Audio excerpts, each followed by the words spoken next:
परमेश्वर के मीठे मधुर नाम में एक बार फिर से आप सभी को जय मसीह की। मेरा नाम है फ्रेड एरियल और यीशु हमारे चरवाह में आप सभी का स्वागत है।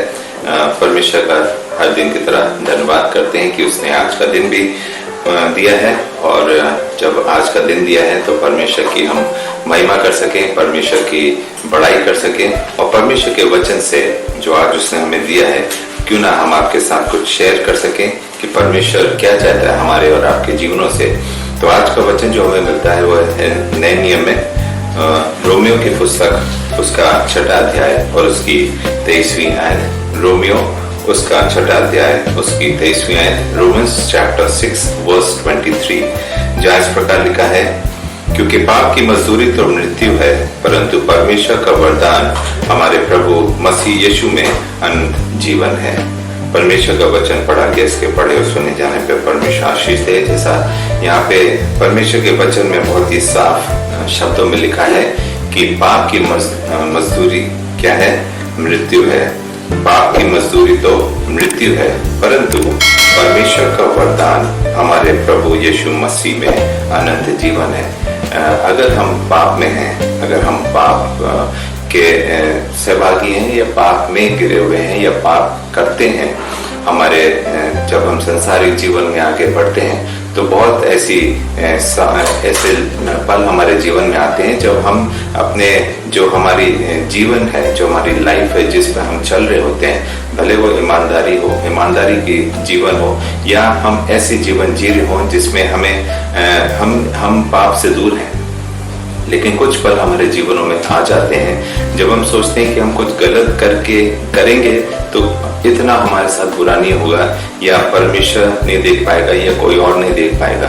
लेकिन ये हमारी भूल होती है, हम ऐसा सोचते हैं, क्योंकि जैसा संसार में सब यही चाहते हैं कि एक दो बार अगर हमने गलती कर दी, एक दो बार हमसे कुछ पाप हो गया तो परमेश्वर हमें माफ कर देगा। लेकिन जब वो एक गलती जब हम करते हैं उसके बाद हम दूसरी करते हैं, उसी के बाद हम तीसरी, 5वीं और 10वीं गलती करते हैं, उसके बाद फिर हम गलतियों में गिरते चले जाते हैं, पाप में गिरते चले जाते हैं और पाप पे पाप करते चले जाते हैं, और फिर हमें उस बात का अंदाजा या अंदेशा नहीं रहता है कि हम कितना आगे निकल चुके हैं पाप में या पाप को करते करते। जैसा बच्चा जब छोटा होता है तो बहुत ही मासूम होता है, बहुत ही इनोसेंट होता है, उसे नहीं मालूम दुनियादारी के बारे में, या सच गलत क्या है, या पाप क्या है, पुण्य क्या है, वो बच्चा नहीं जानता।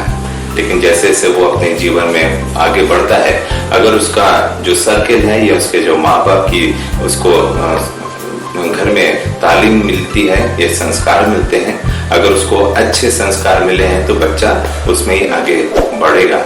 लेकिन अगर उसको संस्कार अच्छे ना मिले हो या उसका फ्रेंड सर्किल अच्छा ना हो तो वो गलत राह पे निकल जाता है। क्योंकि जब कोई चोर चोरी करता है पहली बार, अगर वहीं पर उसको रोक दिया जाए तो वो आगे चोरी नहीं करेगा या आगे पाप में नहीं बढ़ेगा। जो पहला गलती होती है वो इसीलिए पेरेंट्स को परमेश्वर ने हमारे जीवन में भेजा है कि जब भी हम कोई गलती करें तो हमारे पेरेंट्स, हमारे माँ बाप हमें रोकें, हमें प्रताड़ना करें, हमारे ऊपर छड़ी उठाएं। क्योंकि परमेश्वर का वचन यही बताता है कि जो माँ बाप अपने बच्चे पे छड़ी नहीं उठाते वो उसकी क्या है? दुश्मन है। तो यहाँ पर हमारी जो शुरुआत है वो घर से होती है। अगर हमें घर पे ही ये समझा दिया जाए, जब हम पहली गलती करें, कोई भी, हम अक्सर स्कूल में भी बच्चे जाते हैं तो कभी कोई पेंसिल चुरा लाता है, कभी वो रबड़ चुरा लाता है, कभी कोई किसी की कॉपी उठा लाता है। तो अगर आपकी कोई भी पेरेंट, मदर या फादर आपको वहां पे डांटे या बच्चे को समझाएं कि बेटा ये जो तुम कर रहे हो वो गलत है, तो वो जो पहला स्टेप बच्चा लेता है तो वहीं से उसको हमें रोकना है। अगर वहां पर हमने उसको फुसलाया या हमने उसकी गलतियों पर उस पर रोक नहीं लगाई तो वो बच्चे की आदत बनती चली जाती है, और जब वो आदत बनती चली जाती है तो वही आदत पाप का एक रूप ले लेती है, और वो जो पाप का रूप लेती है वहां से लौटना किसी भी इंसान के लिए, मनुष्य के लिए मुश्किल हो जाता है। इसीलिए यहाँ पे दिया गया है, क्योंकि पाप की मजदूरी तो मृत्यु है। तो यहाँ पर परमेश्वर के वचन से हमें अपने बच्चों को सिखाना और समझाना होगा कि परमेश्वर का वचन हमारे जीवनों से क्या चाहता है। परमेश्वर का वचन हमें सिखाना, समझाना और बताना चाहता है कि हम पाप ना करें, क्योंकि उसकी मजदूरी क्या है? मृत्यु। हमें जब हम जॉब करते हैं या कोई भी कार्य करते हैं तो हमें उसका मेहनताना मिलता है, और जब हम मेहनत की कमाई अपने घर में लाते हैं तो वो एक आशीष का कारण होता है। लेकिन जब हम पाप की कमाई घर में लाते हैं तो वो एक मृत्यु का कारण बनती है। इसीलिए यहाँ पे लिखा है पाप की मजदूरी तो मृत्यु। अगर कोई भी कमाई आप पाप से करते हैं, गलत तरीके से आप कमाई करके घर लाते हैं, तो वो क्या है? वो पाप की कमाई है, और वो किस तरफ हमें ले जाती है? हमें मृत्यु की तरफ ढकेलती है। तो इसलिए यहाँ पर हम सबको अपने सर्कल में, अपने फ्रेंड सर्कल में, अपने रिश्तेदारों में, अपने परिवारों में ये बच्चों को समझाना और सिखाना है कि उन्हें गलत दिशा में नहीं जाना है, या पाप नहीं करना है, या कोई भी ऐसी चीज नहीं करनी है जिस परमेश्वर का वचन हमें उन कामों से रोकता है, यह मना करता है।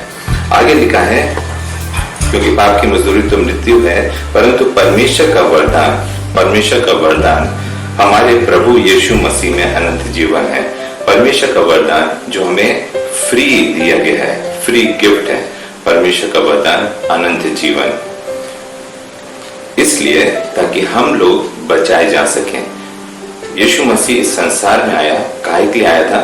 वो पापों से हमें बचाने के लिए आया था, धर्मियों के लिए नहीं आया था। वो किन के लिए आया था? जो पाप में है, जो पापी हैं, जिनसे पाप होता है, जिन्होंने पाप किया है, उनको यीशु मसीह बचाने आया, उनको बुलाने आया है। क्योंकि वो नहीं चाहता कि उसके लोग, उसके विश्वासी जो उसको मानते हैं, उससे प्रेम करते हैं, वो पाप में गिर जाएं। तो इसलिए वो आपको और हमको इस संसार में इसलिए आया, परमेश्वर के द्वारा इसलिए भेजा गया ताकि हम और आप बचाए जा सकें। जैसा यूहन्ना 3:16 में लिखा है, यूहन्ना 3:16 में लिखा है, क्योंकि परमेश्वर ने जगत से ऐसा प्रेम रखा कि उसने अपना इकलौता पुत्र दे दिया, ताकि जो कोई उस पर विश्वास करे वे नष्ट ना हो, परंतु अनंत जीवन पाए। परमेश्वर ने अपना इकलौता पुत्र दे दिया हमारे और आपके लिए, ताकि हम उस पर विश्वास लाएं, और जो लोग यीशु मसीह पर विश्वास लाएंगे वो परमेश्वर उनको अनंत जीवन देगा। यहाँ पे इसीलिए लिखा है रोमियो 6:23 के दूसरे भाग में कि परंतु परमेश्वर का वरदान है हमारे प्रभु यीशु मसीह में अनंत जीवन। वो हमें और आपको अनंत जीवन देना चाह रहे, वरदान स्वरूप। क्या हम वो वरदान लेने को तैयार हैं? क्या हमने अपने आप को इस तरह से तैयार किया है कि हम उस वरदान के लायक बन सके? कौन सा वरदान? अनंत जीवन का। तो अनंत जीवन हमें परमेश्वर द्वारा एक वरदान स्वरूप दिया गया है। क्या हम उस वरदान को लेने को तैयार हैं? यहाँ एक जगह से हम और पढ़ेंगे, यूहन्ना 3:36। यही जो अभी हमने 3:16 पढ़ा था, इसी हम 3:36 पढ़ेंगे, जहां लिखा है, जो पुत्र पर विश्वास करता है अनंत जीवन उसका है, परंतु जो पुत्र की नहीं मानता वह जीवन को नहीं देखेगा, परंतु परमेश्वर का क्रोध उस पर रहता है। कितनी अच्छी बात यहाँ पर लिखी हुई है यूहन्ना 3:36 में। जॉन चैप्टर 3:36 में लिखा है, जो पुत्र पर विश्वास करता है अनंत जीवन उसका है। हम पुत्र कौन? यीशु मसीह। परमेश्वर द्वारा यीशु मसीह संसार में भेजे गए। अगर हम यीशु मसीह पर विश्वास करते हैं तो अनंत जीवन हमारा है, जो परमेश्वर के द्वारा हमें वरदान स्वरूप दिया गया है। परंतु जो पुत्र की नहीं मानता, यहाँ पे एक और कंडीशन है, परंतु जो पुत्र की नहीं मानता वे जीवन को नहीं देखेगा। अगर हम और आप यीशु मसीह को नहीं मानते, या उसके कामों को नहीं मानते, उसकी प्रतिज्ञाओं को नहीं मानते, उसके वचनों को नहीं मानते, उसकी बातों पर अमल नहीं करते, तो हमारा ये वचन जो जिंदा कलाम हमारे और आपके हाथों में दिया गया है, इसको पढ़ना हमारे जीवन में का कोई फायदा नहीं है। अगर हम जब तक यीशु मसीह पर विश्वास नहीं करेंगे तो इसको हमें एक पुस्तक की तरह नहीं पढ़ना है।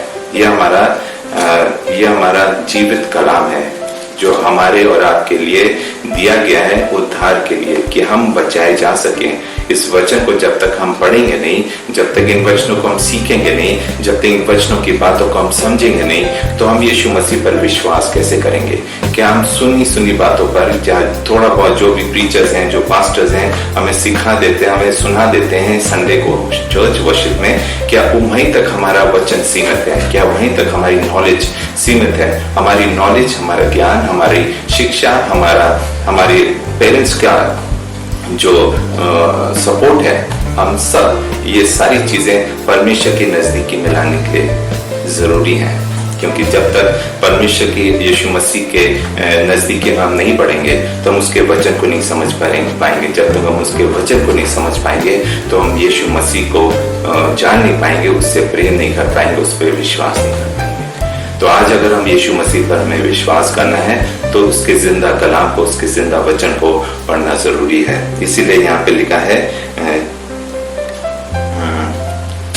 यूहन्ना 3:36 में कि जो पुत्र पर विश्वास करता है अनंत जीवन उसका है, परंतु जो पुत्र की नहीं मानता वह जीवन को नहीं देखेगा, परंतु परमेश्वर का क्रोध उस पर रहेगा। हम पुत्र की नहीं मानेंगे, हम यीशु मसीह की नहीं मानेंगे तो हमें जीवन हम नहीं देख पाएंगे और परमेश्वर का क्रोध हमारे ऊपर रहेगा। तो क्या हम ये चाहते हैं कि परमेश्वर का क्रोध हमारे ऊपर हो, या हम उसके पुत्र यीशु मसीह को मान सकें, उसकी बातों को मान सकें और उसके पद चिन्हों पे चल सके, उसके मार्गों पे चल सके, उस अनंत जीवन के जो परमेश्वर के द्वारा एक वरदान स्वरूप हमें और आपको मिला है, जो उस यीशु मसीह पर विश्वास लाएंगे।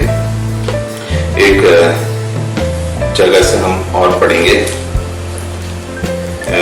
रोमन्स चैप्टर 3 वर्स 23, रोमियो उसका 3रा अध्याय और उसकी 23 आयत निकालेंगे। रोमियो उसका 3रा अध्याय उसकी 23 आयत, जहां इस प्रकार लिखा है, इसलिए कि सब ने पाप किया है और परमेश्वर की महिमा से रहित हैं। हम सब ने पाप किया है, परमेश्वर का वचन बताता है। कोई भी ऐसा नहीं जिसने पाप नहीं किया है। पाप छोटा हो बड़ा हो, पाप एक बार किया हो, 10 बार किया हो, 100 बार किया हो, पाप पाप है।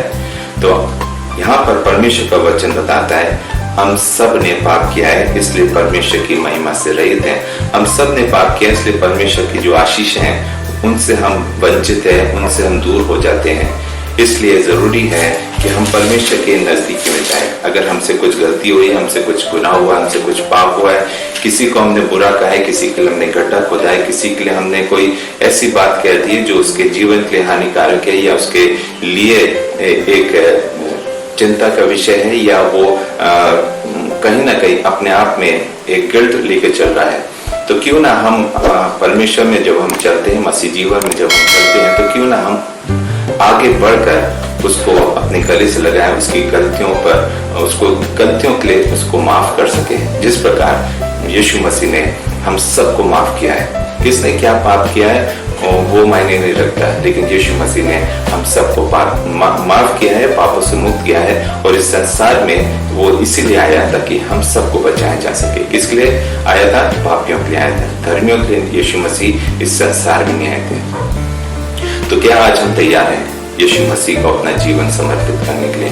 अगर हम तैयार हैं तो इन वचनों से आप अपने अकेले में आप बैठे हैं तो इन वचनों पर थोड़ा सा विचार करें और इसकी गहराइयों में जाने की कोशिश करें कि यीशु मसीह इन वचनों के द्वारा आपसे क्या कहना चाहता है। तो आशा करते हैं इस छोटे से वचन के साथ आपने बहुत कुछ सीखा होगा और आने वाले समय में इन वचनों के अनुसार आप अपने जीवनों में आगे बढ़ सके और ना सिर्फ आप बल्कि औरों तक इस बातों को, इस वचन को पहुंचा सकें। ये वीडियो आपके लिए है और अगर आप चाहते हैं कि और लोग इस वचन से आशीष पा सकें, इस वचन को सुन सकें, तो इसको लाइक, शेयर और कमेंट जरूर करिएगा और हमारे चैनल को सब्सक्राइब जरूर करिएगा, ताकि इस तरह के हम और भी समय समय पर वीडियोस लाएंगे, परमेश्वर का वचन लाएंगे, ताकि आप तक पहुंचा सकें और जो हमने परमेश्वर के वचन से सीखा है वो हम आपको सिखा सकें और आप दूसरों को भी सिखाने पाए। एक छोटी सी प्रार्थना करेंगे यहाँ पे। हमारे सर्वशक्तिमान दयालु अनुग्रहकारी पिता परमेश्वर का फिर से तेरा धन्यवाद करते हैं।